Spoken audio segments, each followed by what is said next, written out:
Hey all, it's Frankie here. Today I'm gonna be doing a little video about Dr. Thorne, which is this show that I just happened upon because I was bored on the internet and I found it and I've completely fallen in love with it. So I wanted to talk about it today. And yeah, I hope you all enjoy. Before we jump into talking about Dr. Thorne though, just a couple of things. Number one, on the back of my door right here, this bubble fabric, I actually did a artist study of this fabulous Chilean artist. Her name is Serena Garcia Dalla Venzia. This is their Instagram. I'm just gonna put it up here because they're so much more talented than me and they make this incredible large scale bubble fabric design stuff that I'm completely obsessed with. Please go check their stuff out. Serena is an extremely big inspiration for me, and now I have this incredible piece that I made on my door. Secondly, I have social media, so you're very welcome to follow my Instagram. Not much is happening on there right now, but you're very welcome to check me out. You can also look at my different YouTube videos that I've been making recently. I kind of do whatever I want and I post kind of whenever I feel like it because my life is really busy. But yeah, if you think that, talking about movies is entertaining to you, if you want to see me make some art or talk about weird life things, then you're very welcome to check out my videos. Click that bell icon and subscribe to get notifications when I post. And yeah, now all the formalities are done and we can get right on into talking about Dr. Thorne. So, just as a slight preview background information, Dr. Thorne is a BBC miniseries. Literally, there are 4 episodes in this entire season. There's one season, it's a very small miniseries, but I am obsessed with miniseries because they're always super well written, very interesting costumes, the set designs and everything about this is so well crafted and thought out. You can just feel the passion that was involved in making the series, and that makes it so much more enjoyable for me to watch the series. So I'm going to be talking about Dr. Thorne, all 4 episodes, which they're each an hour long, so this could be a slightly longer video.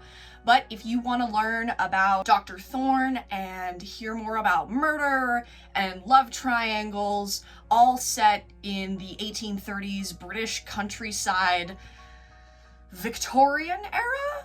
That's Victorian, right? I'm so bad at history. Anyway, if you want to see something along those lines and just hear me gush about this TV series, you're very welcome to stay and listen to what I have to say. Cool. Dr. Thorne. It starts out in this very small country town and it starts out with a murder. So minute 1, we have 2 men and they're arguing in the street. You come to realize later the 2 men that were fighting and the one guy who shoves the other and then murders him, they're actually related.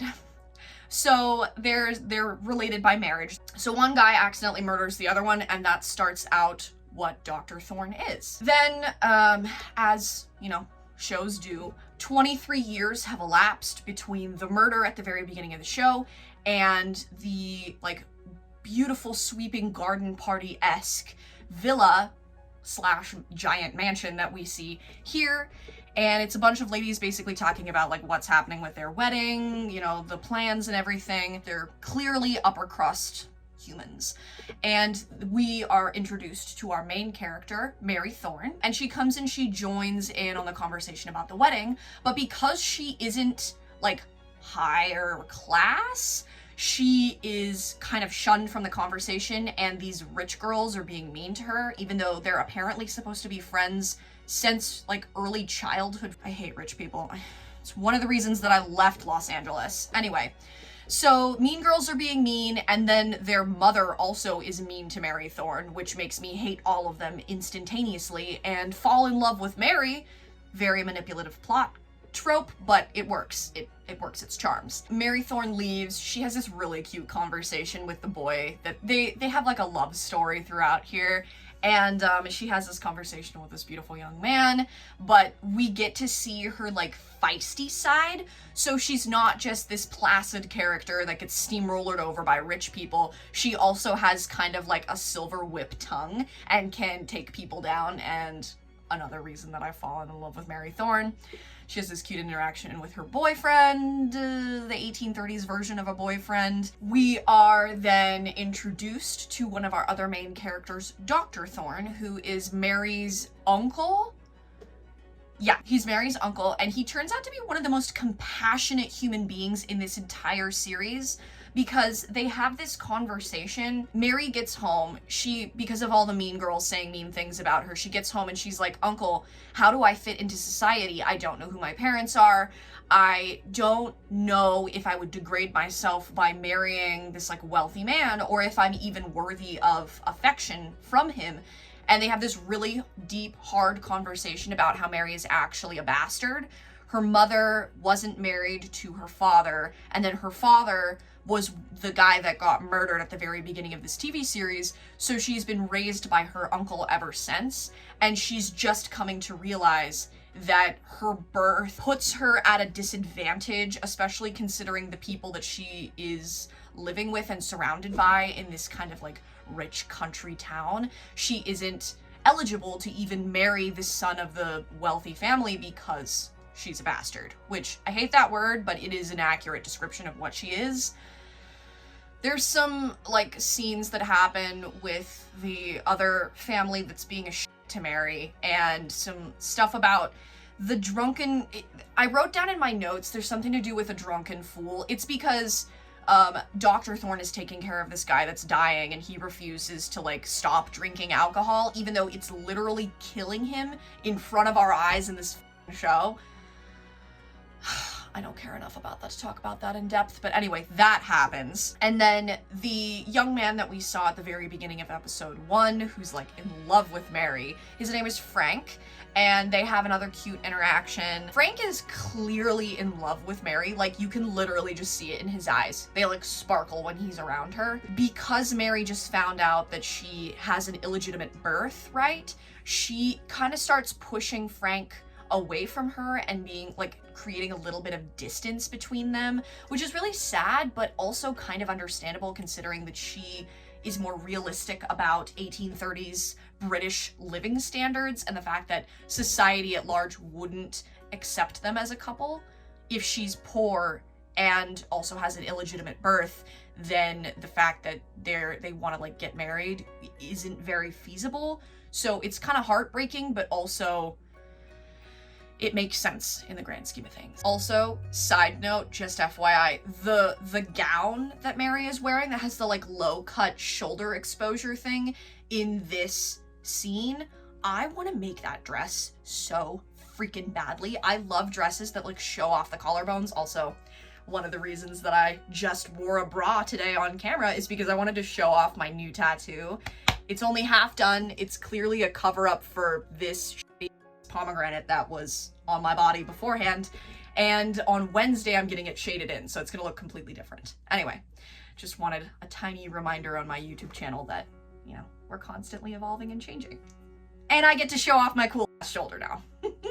Mary's pushing Frank away at the ball, and she's like, I can't dance with him. She didn't even dance with him at the ball at all because she didn't want to encourage him into like his amorous feelings for her, which I totally understand. After this beautiful, glorious ball happens where Frank and Mary are kind of like creating distance between them, there's a lot of stuff that happens. There's some characters that do things that I don't really care about, and there's like, they're minor characters and they're not very interesting to me, so I'm not going to talk about them very much, except we're introduced to the American. Her name is Miss Dunstable, and honestly, complete smoke show. She is so cute, not only for the fact that she has blue eyes and dark hair and chiseled ass cheekbones and charm to match, but also she's just kind of one of the wittiest, funniest, well-dressed characters. They did this in the show to kind of show a little bit of perspective between the very uptight British standards of societal norms versus an American. Americans are a little bit freer with their opinions about how life should be and, you know, feelings of the heart. And Miss Dunstable definitely, you know, portrays that, and she talks about how she's gonna have a bunch of lovers and get proposed to a bunch while she's in the British countryside because she has a lot of money and a lot of people just want her money. so that they can make their fortunes and their estates last longer. She's like poking fun at them by being like, I'm not gonna accept your proposals, but I'm gonna gladly, you know, accept the amount of proposals that I get and use that as a trophy for my success.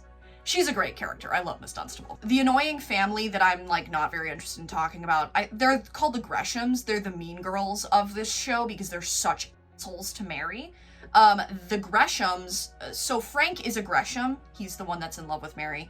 And they're basically trying to throw Miss Dunstable at Frank and be like, don't love each other, but like get married because she's wealthy. And Frank is basically in a ruined family where if he doesn't marry money, then he's not going to be able to live in this fancy giant mansion anymore. But I love the fact that Frank and all of his like siblings, the children, and also his father are like, follow your heart. We don't want you to be necessarily rich. That doesn't equate to a happy life. That just equates to a comfortable life. If you want to work and like get your college education degree at Cambridge and then go out into the world and make something of yourself, most of his family are wholeheartedly like for him doing that, except his mother and like a couple of people who are just like, you need to marry money so we can continue to live in giant mansions. Eat the rich. We bounce back through like another cluster of humans. I mentioned before, there's a drunken fool in this show. He's kind of important because he was the dude that murdered the dude in the very beginning of this episode. They're the same guy. The man who's killing himself by drinking too much booze is also, he has a very large estate because he made a lot of money later in his life, and now because he's dying, he's trying to figure out who to bequeath all of that to. And he said to Dr. Thorne, I want my sister's eldest child to be the second in line to inherit everything. First, it's his idiotic drunk son that we're gonna meet later. I hate him so much. He's the worst person. But secondly, after him is gonna be Mary Thorne, who would inherit everything. So all the pieces start falling into place about Sir Scatcherd, Roger Scatcherd, he's the drunken fool. And like how Dr. Thorne and him are technically related, connected through Mary. Things just start falling into place. But Dr. Thorne doesn't want to show Mary that she actually might have possession of a really large fortune because he didn't want it to warp her perspective on the world while growing up. Because money and power and privilege, especially for young people, and being just given that as a young person and sitting on such a cushy chair throughout your childhood, can kind of give you this sort of insulated bubble perspective on what real life looks like. Dr. Thorne was really smart in being like, no, you are a middle-class person growing up in a middle-class household where you have to do chores and take care of yourself and not rely on some giant fortune that somebody else created to live on for the rest of your days. He actually taught her what it means to be a responsible adult in the world. Money can do weird things to the brain. All the pieces start falling into place on how people are connected and what's happening with the will. But Dr. Thorne kind of like yells at Roger Scatcherd, being like, no, dude, just because you want to meet her doesn't mean that you have the right to interfere with her life. She is living her life. She doesn't need some weird drunken fool to come in and mess her up. Thank you. Love him for that. So later that evening, after Roger Scatcherd and Dr. Thorne have that like blow up argument conversation, he goes home and he talks to Mary, and more bad things start coming out. You know how they had the conversation before about how Mary was actually an illegitimate birth and her mother wasn't actually married to her father? That happened. And then Dr. Thorne decided, instead of just piling on all the bad news about what surrounded Mary's birth all at once, he decided to kind of stretch it out by degrees and give her the bad news more slowly. So that night they have a conversation about how Roger Scatcherd actually killed her father. Her uncle killed her father before she was even born, and how her mother, instead of staying to raise Mary, had been forced by her husband, because her mother was married to somebody else and had an affair, apparently, she was forced to leave Mary behind in English countryside with her uncle, and her mother was forced to move to Australia with her husband and start like a new life and leave her behind. So Mary's coming to terms with the fact that she has an illegitimate birth. Her mother didn't want her or saw her way out of a bad situation and decided to take her escape, and her father was murdered by her uncle. All because of her birth. Can you imagine the amount of like stress and anxiety and how much that would warp your perspective on who you are as a person? To learn all of these things about how you came into the world, I can't even imagine. God damn. That's so stressful, and I'm not even in her shoes. This really difficult conversation that Mary has with her uncle about everything surrounding her birth is basically the end of episode 1. So we end on kind of a sad, like, cliffhanger note, wondering what's gonna happen next. Also, just have to point out that really fast. This specific mini-series has, at the beginning of each episode and at the end of each episode, this dude named Julian Fellowes, who is also the creator of Downton Abbey. So it's an excellent show. It's a very well shot show. If you've seen Downton Abbey, you kind of get a feeling for what Dr. Thorne is gonna look like. But at the beginning and ending of every single episode, Julian Fellowes comes and like talks about what happens in the episodes. And I know this is a little bit hypocritical because that's exactly what I'm doing right now. But him just like popping back on screen and sitting in his big red chair and talking about stuff, it's so annoying. I skip through every single time because I'm like, okay, dude, I was here for the show, not to see your face. So like, back off. Anyway, side note, tangent, my annoyances get the best of me sometimes. But yeah, so episode 2. We start on this cute little overshot scene of the village that they live in, and then we directly shoot right into Roger Scatcherd's life, where you basically, so some idiotic person decided that it would be a great idea to recruit a dying man to run for public office. So that's what's happening in the beginning of this episode. He like walks through the village and is accosted by people and whatever, and he goes into the bar and starts like hacking, coughing and dying in the bar, and is like, no, I just need more alcohol. I hate this man so much. He thinks every solution to his problems is brandy, and it's not. It's what's killing him. Not my place to tell a drunk man to stop drinking, but oh my god, stop drinking! We go back to the annoying Greshams and they talk about perilous finances and ruin and, you know, all the basic conversations that British society people had to talk about. Oh my god, that sounds so boring to just have a circular conversation about, like, money, marriage, ruin, cycle, repeat for the rest of our lives. Oh my god, please no. I'm so glad that I don't have to deal with that in my everyday existence. Anyway, they have chats about that. The Greshams are talking to Dr. Thorne, and then we get this really stupid scene about politics. It's so funny because it's so cringy. But I'm not gonna put it in here. I don't want to talk about it very much because it's not very interesting to me. The only part that's interesting is the rich people faceplant, they flop, they do bad. Then the drunken fool basically gets too boisterous on stage and he like coughs up blood walking off stage. He's dying. Roger Scatcherd is dying. He can't even walk into a village to make a speech on a stage without literally killing himself. Somebody put this man in bed and stop giving him booze. Like, why did they want him to run for public office? I do not understand.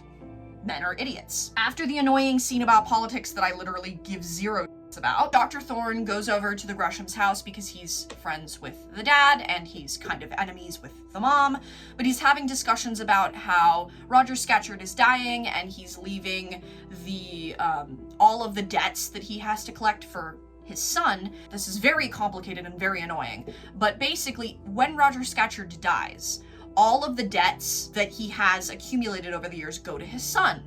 And some of those debts are the Gresham's house. So the annoying people that are like, Frank, you gotta marry money to survive, is because his dad gave so much money and asked for so many loans over the years that he's basically bankrupt his family and is going to ruin his son if there isn't some sort of money involved in his marital transaction, because it was literally just a transaction back in the days. Dr. Thorne goes to talk to the old dude about the money that's happening with his property. It's so boring.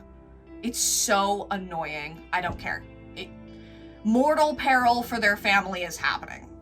Anyway, when Dr. Thorne is leaving the house, the mom, who's basically just pushing her son into marrying whoever he can as long as they have large amounts of wealth, she kind of is like, Dr. Thorne, come talk to me. And they have this weird little discussion / super big argument about how she's basically banished Mary Thorne from their house, which means that Mary is also not welcome in anywhere in the village.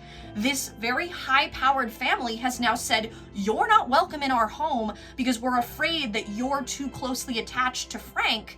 We need him to marry money. You need to not be around us. So she actually had to basically leave the place, the little town that she lives in. Oh my God, the fact that they just took over her entire world and tried to dictate everything that happens in Dr. Thorne and Mary's lives is so puppet master manipulative. I hate it so much. The Lady Gresham, I think her name is Annabella, something along those lines. Her and Dr. Thorne have this blow-up argument. It doesn't go well, because he's basically like, why would I set foot in your household if you've banished my niece from the place that she lives? Just for being attracted to a man. That's absurd. I'm not coming back here ever again. So that conversation happens and Dr. Thorne stomps out. Perfect ace. Smart moves. Later that evening, Mary is at home after the whole Gresham argument situation, whatever. The dude, the dad, the actual nice man in this conversation, Lord Gresham, the dude, he goes over to the Thorne's residence and actually talks to Mary, and he's like, I'm so sorry that you've been banished from our household. I actually approve of you and Frank, but because of the dire situation with the whole family needing money to survive, I'm so sorry. My wife has kind of taken over this and is now dictating the people that my son is going to be capable of marrying, which it's an apology and also it's not an apology. They're talking and chatting about things, and then all of a sudden it's oh right, where's Dr. Thorne? They get a message from what's it called, Boxhall Hill. They get word that Roger Scatcherd is actually dying now because he just did the political shenanigans earlier in that day, and because of that he is now actually on death's doorstep. So it was yeah, dying people shouldn't run for public office. So Dr. Thorne has been over at Boxhall Hill all day, taking care of his patient. Sir Scatcherd is dying. They've sent word for his son. Mary goes over to help, and the Gresham dude gets out of the way and he's like, I'm so sorry, but go do your thing. So yeah, everybody's back at Boxhall Hill and talking and shit. And we are finally introduced to my absolute least favorite creeper character of all time, Louis Scatcherd. There are many reasons why I hate this man, and I will discuss them at length in due time, but he's not as important right now as, what's happening in the scene. So, Roger Scatcherd is dying. Dr. Thorne is like, you wanted to meet your niece, right? Your sister's eldest child. And he's like, this is her. Mary is your niece. So he's like, okay, there's a chain of succession for my things when I kick the bucket.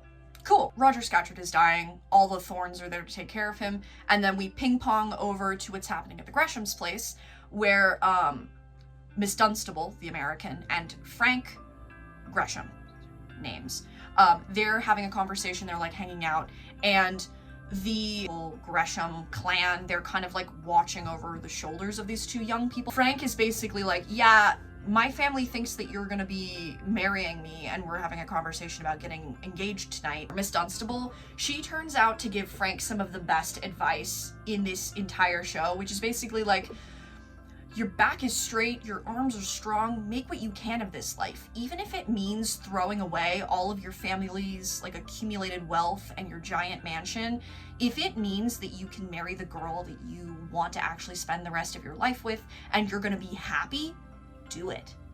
And he's like, that's beautiful. That's amazing. So I think they're friends, but he didn't propose to her. He just lied to his aunt, being like, yeah, she's not gonna save us. We're not engaged.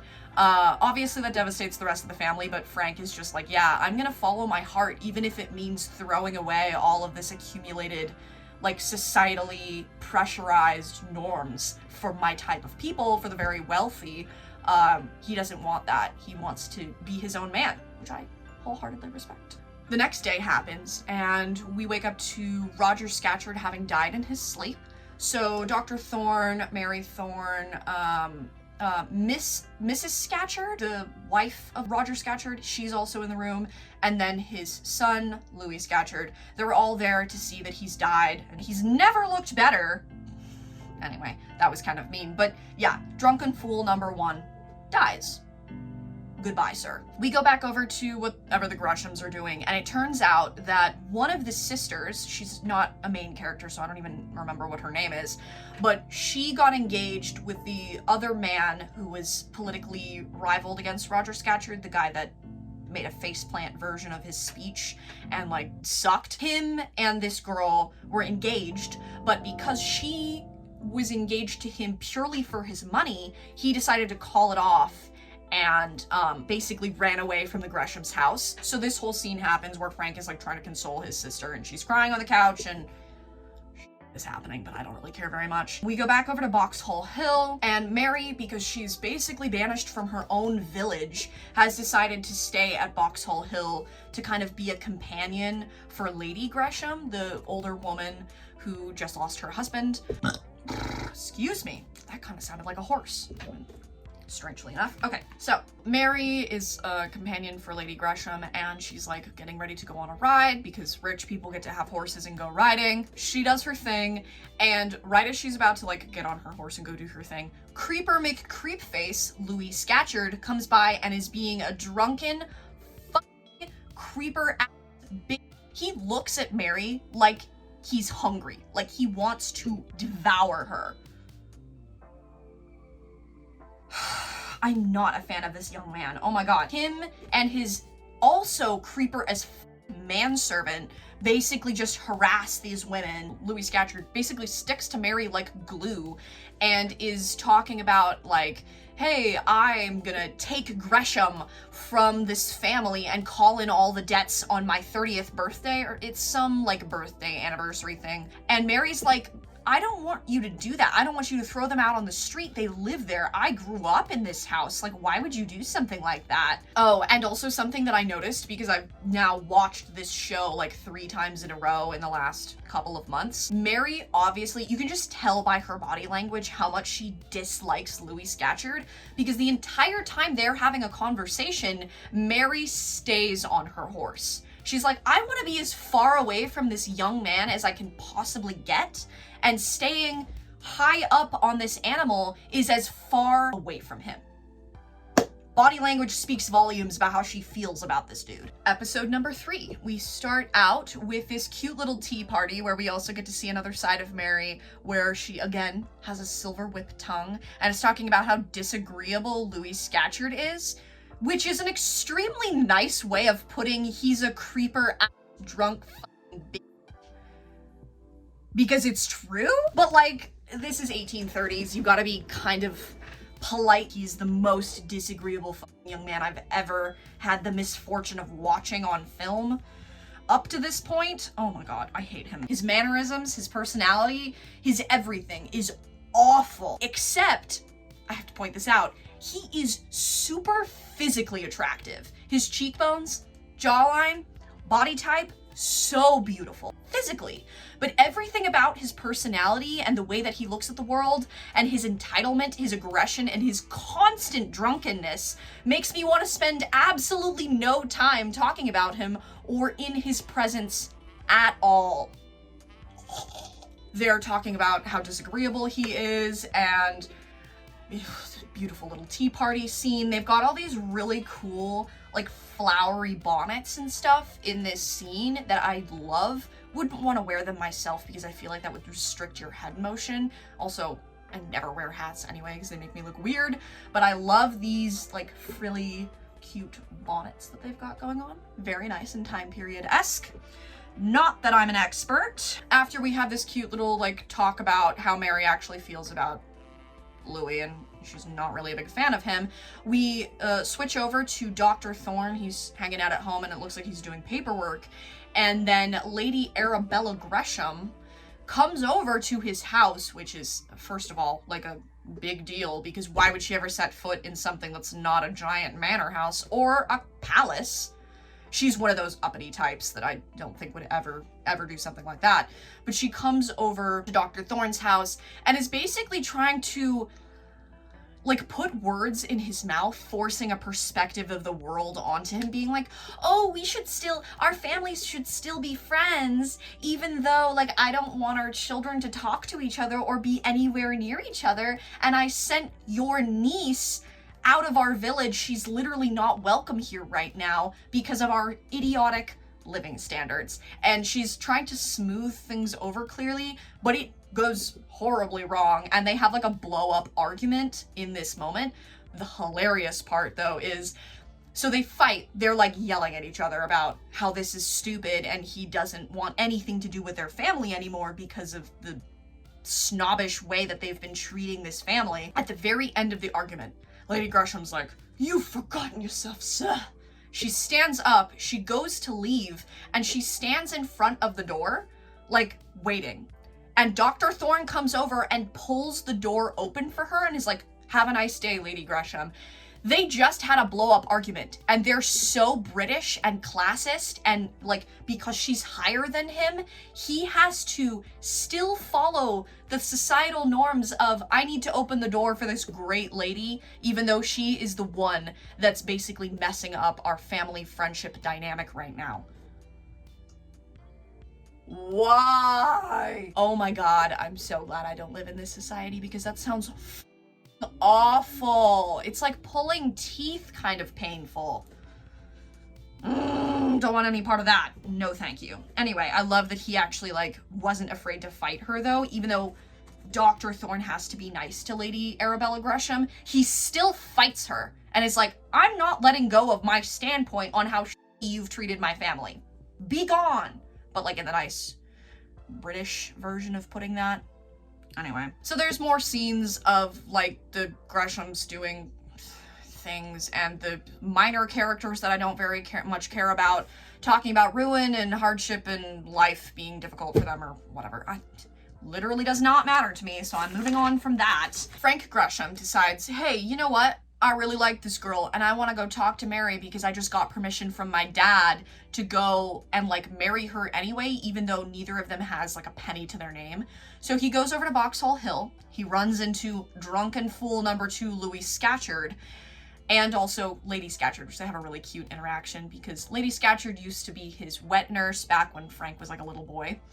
That was adorable. But anyway, Louis Scatcherd is being a prick, and Frank goes to find Mary, who's still riding because she wants to stay away from Louis as much as possible. It's kind of awkward because she still clearly doesn't want to, like, drag him down and make his life harder than it needs to be. So she's like, we can't be engaged, whatever. But he's like, if you say right now that you can never love me and never will, I will go away and I will never ask for your hand. But she clearly is in love with him because she doesn't say, I don't love you. So they get engaged. It was really cute kiss. And I love that they had the shot from, like, underneath their faces, surrounded by the halo of sunlight. So romantic. Louis Scatcherd, the drunken fool, sees them kissing on his lawn and, like, stumbles off, grumbling, because he wants to marry Thorne. He wants to make her his bride. But clearly that's not working out for him. Thank God. Frank and Mary are now engaged, and they have some weird run-ins with Louis Scatcherd inside the house because he's clearly trying to, like, dominate the situation and also marry at the same time. So many creeper vibes. It's a lot to deal with. Earlier in that day, before their, like, horrifying dinner party, Louis Scatcherd actually tries to force Mary to be his wife. He, like, has a proposal with her, and it's awkward. He's clearly trying to coerce her into being his wife, being like, I have all this money and wealth and land and I can support you. But she's not into it. Just, like, literally just pay attention to her body language. She's, like, trying to create barriers between this man while he's standing over her being like, marry me. That was the end of like episode 3 where Louis is being gross to Mary. Now, last episode number 4. The Greshams decide to have like a dinner party for Louis Scatcherd to kind of, I don't know, see if they can impose upon him their perspective of the situation of like, we don't want to lose our house. Even though we have a lot of debts to pay to you, we still don't want to lose our house, dude. Can we come to some sort of an arrangement? Weird side note, why is Louis Scatcherd staying at Dr. Thorne's house? I don't know, I've watched this show 3 times in a row and I still don't understand why he is staying at Dr. Thorne's house and not at the Greshams' giant manor house. It just, that felt weird to me. But Louis Scatcherd and his manservant move into Dr. Thorne's house, and then he spends like 1,000 years drunkenly getting dressed and ready for dinner, which is very annoying. But he and Dr. Thorne go to this dinner at the Greshams. Mary doesn't go because she's banished, remember? But Dr. Thorne and Louis Scatcherd go, and it is literally the most hideous dinner I've ever witnessed in my entire life. Like, if you want to cringe so bad at a drunken asshole, being a drunken asshole to people that owe him money, and just blatantly being like, how much do you think he owes me? The poor fool. He like is swindling away his family's prospects. I want you to guess how much money it costs. He's just being obnoxious about money and being drunk and being like an arrogant 28 something 30-year-old man. Oh my god, I can't stand him. That scene happens. It's a cluster. Louis Scatcherd gets so drunk that he basically face plants in a bowl of crackers and cheese and is just like, I can't do anything but eat now because my body is just like giving up on me.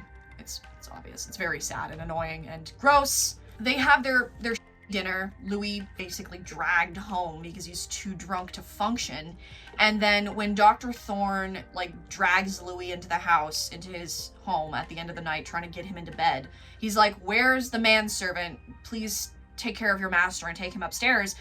It turns out that Jonah, the manservant, the other creepy in the show, has gotten attacked by his like Dr. Thorne's servants and has a bloody nose. He looks a mess because, and this is an implication, it's not actually specifically said in the show, but it is implied that Jonah like tried to sexually assault one of Dr. Thorne's servants, because it's like they had this little conversation where the head housemaid was like, or housekeeper or something, was like, Dr. Thorne, we can't have Jonah staying in this house 1 second longer.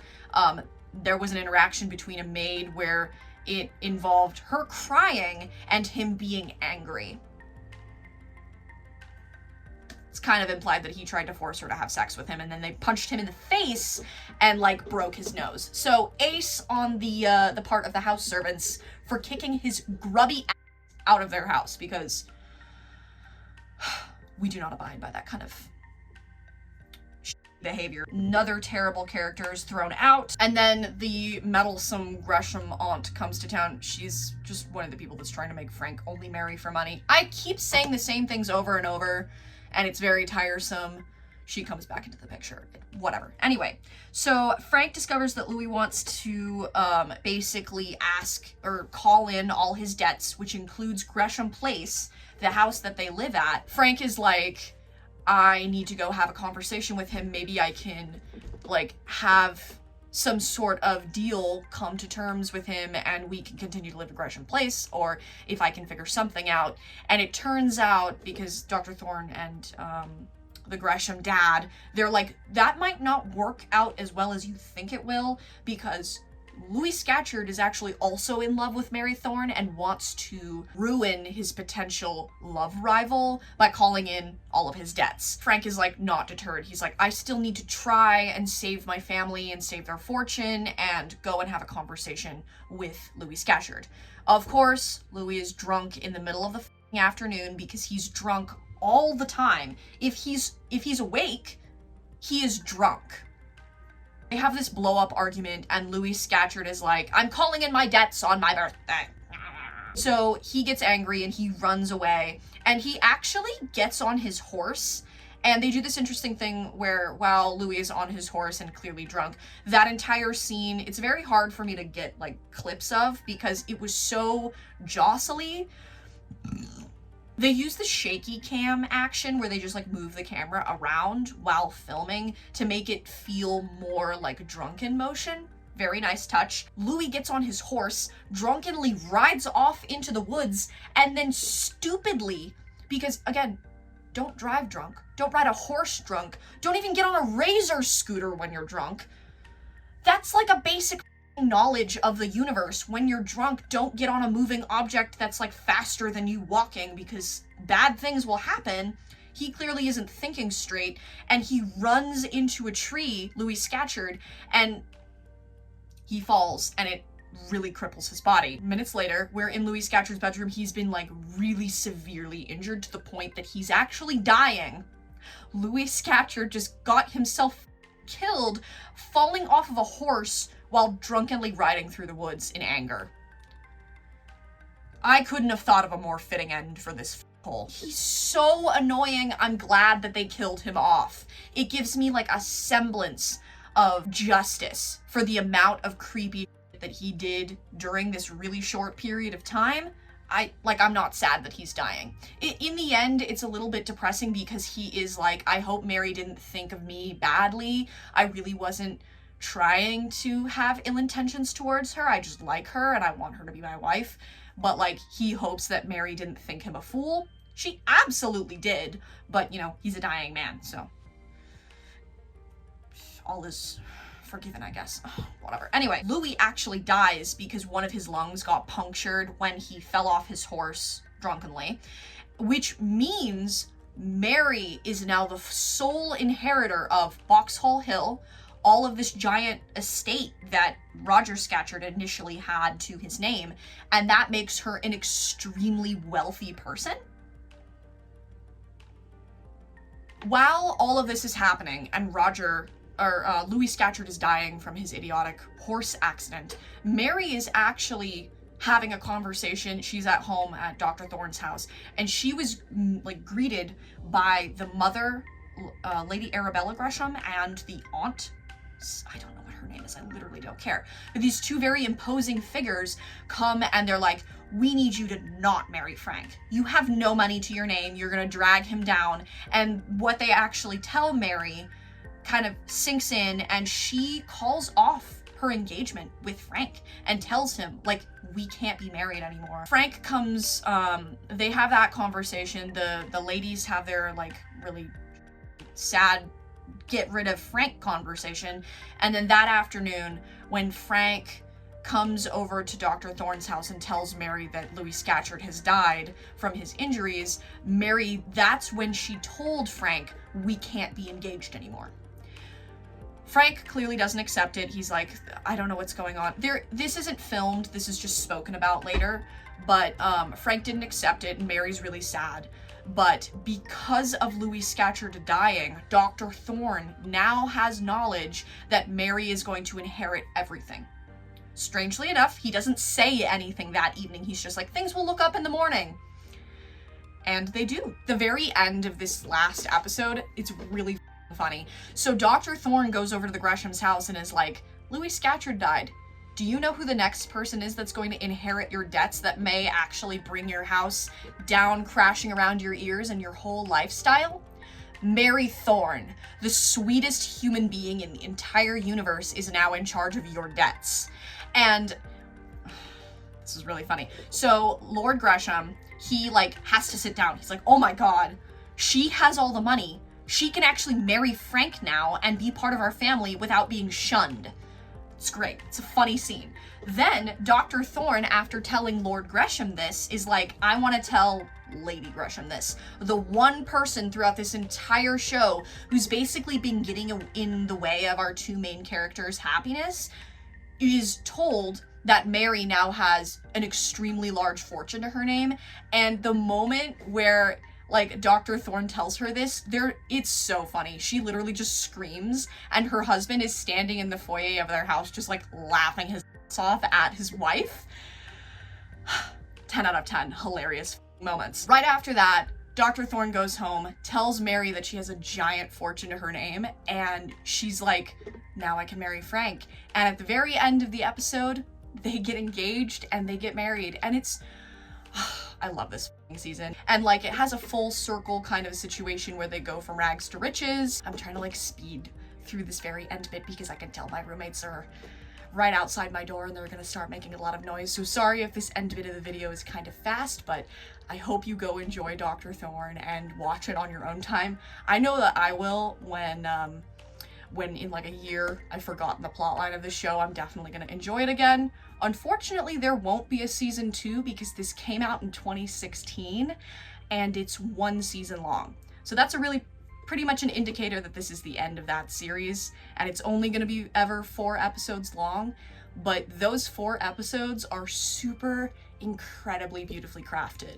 I have to say, even though I'm annoyed at Julian Fellows for like talking at the beginning and the end of each episode, the way that he created this series and crafted it, I am just like completely chef's kiss in love with all of it. So I hope you've enjoyed this video, this very long video. I hope you've enjoyed this, and yeah, I hope you go watch Dr. Thorne on your own time. If you have any things that you've noticed about the show that you would like to, point out in the comment section, if you have any understanding of historical accuracy with garments, I'd love to hear what you think about that down below. I am not an expert, therefore I have absolutely no idea if it was accurate costuming. They're still really pretty and really beautiful. The scenes are incredibly gorgeous. The giant manor houses that they shot a lot of this show in are so incredibly beautiful, and like I would love to just take tours and walk around those giant manors if I ever get the chance to be in England. Yeah, this whole show is such a like nice little escape. I hope you liked me just rambling on and on about these for a little while, because I really love this show and I will happily gab on about it for hours at a time. I hope you all are having a good one wherever you are in the world. I hope you're getting vaccinated and you're like able to do that. I'm still waiting. It's gonna happen eventually, but I hope y'all are taking care of yourself and your loved ones wherever you are. I will see you in the comment section and in my next video. Bye everybody.